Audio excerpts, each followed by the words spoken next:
Hi, and welcome to the cybersecurity webinar on how to stop and avoid phishing emails. My name is Brad Allcroft. I'm the head of ICT and projects from Red Spot Enterprise. So what is phishing? Phishing is a big issue that we all need to be aware of and play our part in stopping.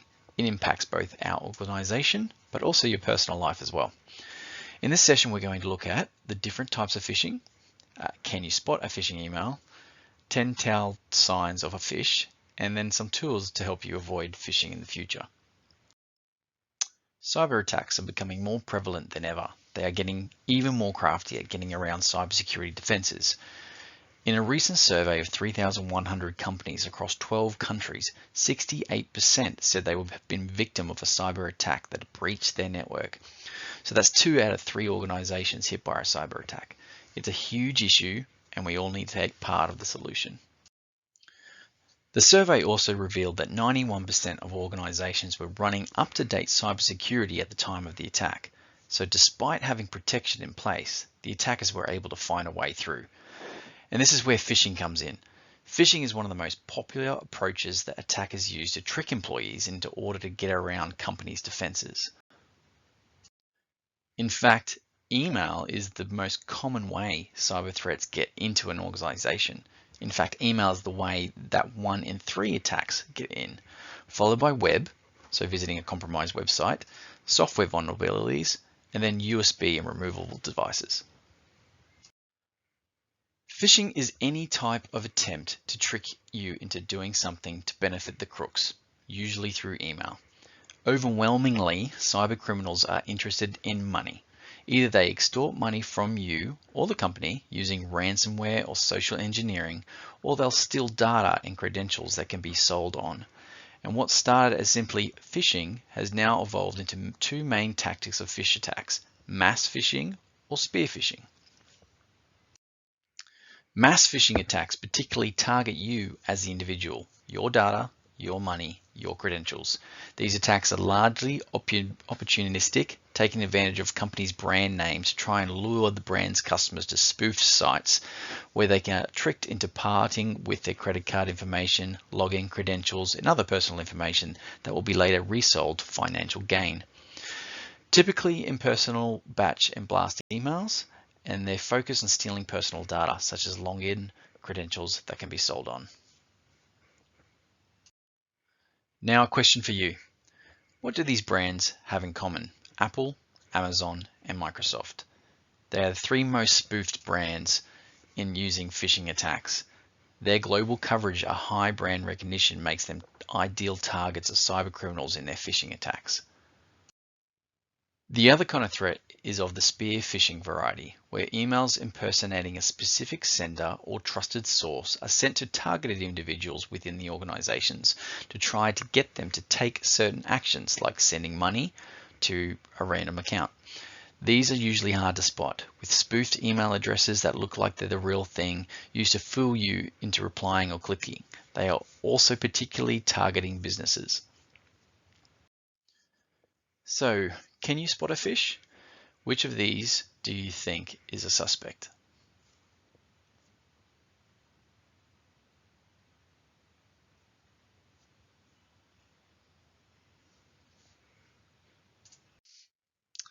How'd you go? You can see the one on the right is our phish. You can see that it has poor grammar, poor spelling, and links that stress urgency. I would also say that the email address being a .net for a bank is usually uncommon, but not a complete red flag. Which of these do you think is phishing?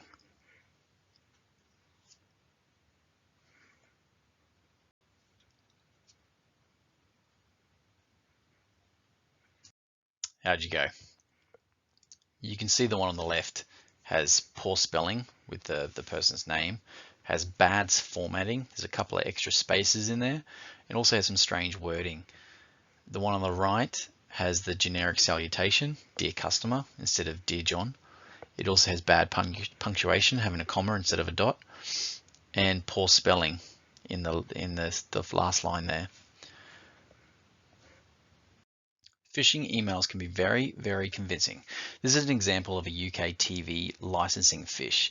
You can see how similar the phishing emails are to the genuine one. Phishing techniques continue to evolve as people become more attuned to the too good to be true emails with fabulous prizes. The crooks are moving towards simple, mundane emails that are less likely to stand out. This research here shows the top 10 emails that people fell for in Sophos phish threat simulation training. As you can see, these are all very normal email subject lines, topics that don't usually raise any eyebrows. The most effective phishing email reference Jira, a popular software tool, followed by a meeting request or a harassment email training designed to make us panic and not go through the usual security checks.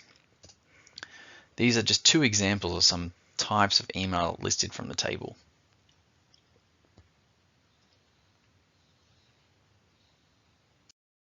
So you might think that you're a student with no money, you won't be targeted, but your personal information and data is still valuable to people. Above is a real life example of a student being attacked by a phishing email. You'll also notice the sense of urgency with the take action before Friday and forcing you to click on the link to find out which is the two stereotypical features in the phishing email. This example also reiterates the point that mundane, transactional emails are the ones which people are most liable to click on. Continuing from the last slide, phishing isn't just limited to emails. Phishing texts are common too and can be sometimes hard to identify. That's because there are a lot less features and obvious giveaways of it being a phish. They are short but sweet, which is why they don't look suspicious. Here's an example. Following on from the theme of normal email subjects, crooks are also moving away from fancy email formatting and are also using simple formats that appear to come from a phone, further increasing urgency. In this example here, the attacker has spoofed the CFO's email address. See, it's total-protect, not total protect, and makes it seem that the email is sent from his iPhone to make it more convincing. Having learned about phishing, you won't be surprised that phishing emails are considered the biggest security risk by organizations across the globe. And that is why it's so important that we all take time to understand how to spot phishing emails and make sure we apply this learning every day. This is the security of the organization in our hands. 10 telltale tips to spot phishing emails. Number 1. Is there something a little off with the email? Too good to be true? Trust your instinct if it tells you to be suspicious. Instead of directly addressing you, phishing emails often use generic salutations like "Dear Customer." Using impersonal salutations saves the cybercriminal time so they can maximize their number of potential victims. So look out for those "Dear Customers" and "Hi Sir."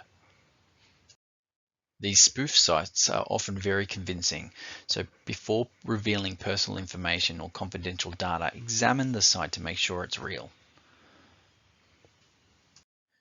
Information like job title, previous employment, or personal interest can be gleaned from social networking sites like LinkedIn and then used to make a phishing email more convincing. Thieves often use phrases meant to scare you, such as saying your account has been breached, to trick you into acting without thinking, and in doing so, revealing information you ordinarily would not. Poor grammar or spelling is often a dead giveaway. Unusual syntax is also a sign that something is wrong. For example, if you don't respond within 48 hours, your account will be closed. By convincing you the clock is ticking, thieves hope you'll make a mistake. You've won the grand prize, or you've got a parcel. These phishing emails are common, but easy to spot. A similar, trickier variation is asking you to complete a survey in return for a prize. Don't trust it. These messages spoof real emails asking you to verify your account with a site or organization. Always question why you're being asked to verify. There's a good chance it's a scam. Often, cybercriminals will purchase and squat on website names that are similar to an official website in hopes that the user will go to the site, such as google.com with 2 zeros. Always take a moment to check out the URL before entering your personal information. We know there's a lot of information to take in one go, so we've created a handy checklist. This is aimed to be used when looking at an email to try and unpick the suspicious behavior and pick out those phishing emails. So P is for promises. Promises unbelievable things. H is for harassment and to get you to reply. I is instincts. Does it feel wrong? S is for urgency, insisting you do something. And then H, in that case, hit delete. If in doubt, obviously report it to your IT team and hit delete to make everyone else in the company aware of that phish. There are some handy resources also to help you find phishing posters and flowcharts. You'll find them on the Enterprise Gearbox intranet page, or reach out to support@ehiglobal.com.au for further information. Thanks for watching the presentation.